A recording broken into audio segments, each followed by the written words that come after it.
farmers market. So parking continues to be a challenge. We love the shuttle, the dash, as a way of getting people back and forth. And also the Market District Association has worked with the state legislature to be able to leverage that off-season so that there is an opportunity to allow for additional parking support for the state legislative session as well. The port does not control this parking. It is the three tenants that manage it, the city, the Grants Group, and Anthony's. And then across the street, the Market Center has parking here. We also committed to build stalls on this yellow portion here and have been utilizing existing asphalt and parking facilities inside the fence. So if you come to the market, you know that you can drive over onto our marine terminal and utilize this property here for parking until the port develops this parking lot. So it was a savings to us to be able to interim basis use this other location, but eventually this will be developed for parking. The other reason that the commission wanted to hold off was that they realized that if we're going to have additional development in the district, there might be some advantage to looking at additional density and the possibility of a parking structure. So rather than building surface parking and then later coming back, we felt it would be prudent to use existing surface parking and wait until we could assess whether there's feasibility for a structure down the road. So this would ultimately be structured parking or surface parking, depending on what will make economic sense as well as community political sense to fund what's typically a very expensive project. The structured parking could also pave the way for additional catalyst, and as you may be aware, we've been in discussions with the city and the Lot Alliance, have had interest for some time in looking at the former or the state fish and wildlife properties as other ways to leverage development. And this is a schematic that we did back in 2003 that provided kind of a visual of what would the market district look like if we had the partnership with developers and the state and the city to ultimately build out. So this stemmed into the idea of a larger structured parking facility that could support commercial and around the corner from the market, potentially retail and residential. That continues to be, I think, of interest, and we remain certainly interested partner in working with the city, and the Lot Alliance have also identified the need for some potential tank expansion or tank storage capacity, which could go under a structured facility that might not work for other types of development. So we remain interested in talking about whether there is a role for the port in some capacity there, and it is definitely a concept for the future. We also have future plans for port office, consolidated office facility, and this is just to orient you. This has been through the city planning process, and your planning commission has approved our site plan and schematics resides right in this area.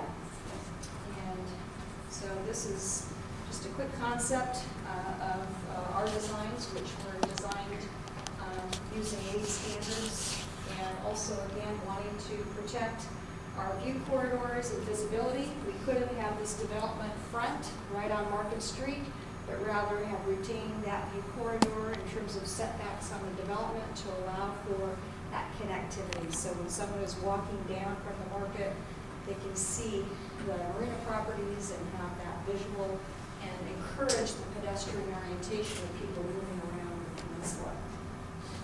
We also allowed for in 3 stories, the first floor being an element with lots of public features, meeting rooms, but also other amenities that would be beneficial to the public, and we have an additional building pad. I also wanted to point out that we designed our stormwater in a manner that would allow, again, for people-friendly, but also environmentally friendly, allowing for future opportunities to encourage wildlife, birds, other things to come through the design and the development of this facility, similar to what we've done at Boatworks. Moving to the marina, put these up side by side. Quick orientation. We're talking about the Boatworks and Swantown Marina. We have a couple of opportunities in terms of what we have left. And I should have also mentioned where we've been. I'm not sure if you're aware, when our marina went in, it required considerable dredging and fill. And as a result, we have properties both at Swantown and into the administrative campus site that are restricted by an Army Corps of Engineers permit. So they are required to be marine orientation and marine use. So that does limit the type of development that can occur on this site as well as the marina properties that I will speak to.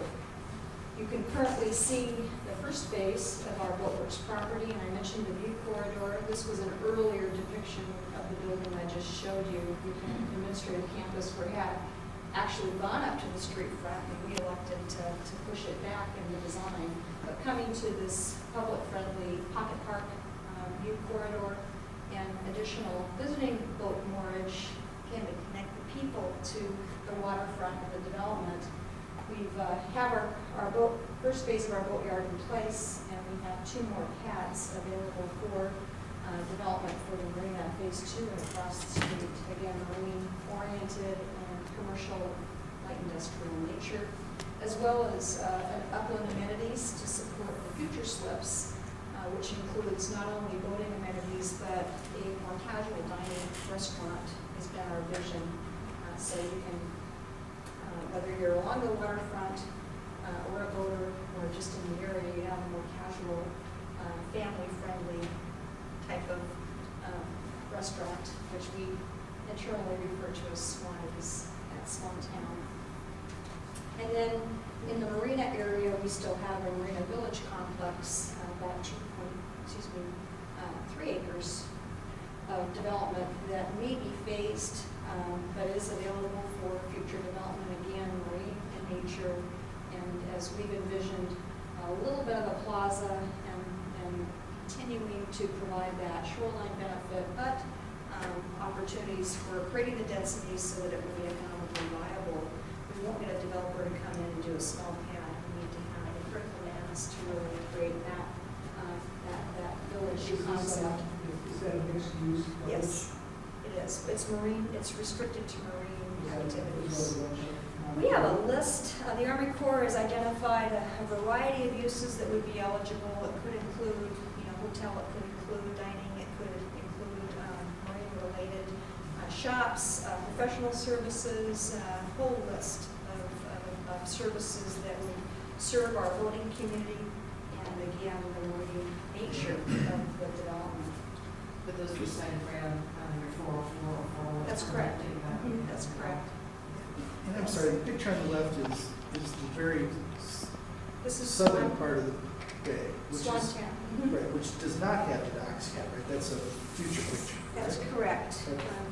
So what this view is coming up right through here, so you can see the Boatworks building. This is lot behind it. This is Market Street, Marine Drive. Yeah. And so the pads are here, and then the second building within the boatyard right here. Okay, And so then this is the upland amenities to support what we refer to as M and O, raw labeled A. So M and O are yet to be developed. They are permitted, and the permit's been approved, but because of the market conditions, we've deferred making that investment. and that's going to have to be dredged, correct? Because that's right now just